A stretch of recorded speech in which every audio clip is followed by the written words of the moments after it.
ನಮಸ್ಕಾರ ಸ್ನೇಹಿತರೆ. ಅಕ್ಟೋಬರ್ 18 ಶನಿವಾರದಂದು ಧನತ್ರಯೋದಶಿ ಬಂದಿದೆ.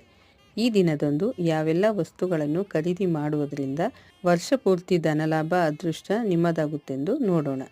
ಚಿನ್ನ, ಬೆಳ್ಳಿ, ಅರಿಶಿಣ, ಕುಂಕುಮ, ಹೊಸ ಬಟ್ಟೆ, ಮಣ್ಣಿನ ದೀಪ, ಕಲ್ಲುಪ್ಪು, ಕವಡೆ, ತುಳಸಿ ಗಿಡ, ಪೊರಕೆ, ಧನಿಯಾ, ಲಕ್ಷ್ಮೀ ಗಣೇಶನ ಫೋಟೋ, ಹಿತ್ತಾಳೆ ಮತ್ತು ತಾಮ್ರದ ವಸ್ತುಗಳನ್ನು ಖರೀದಿ ಮಾಡುವುದರಿಂದ ಶುಭವಾಗುತ್ತದೆ.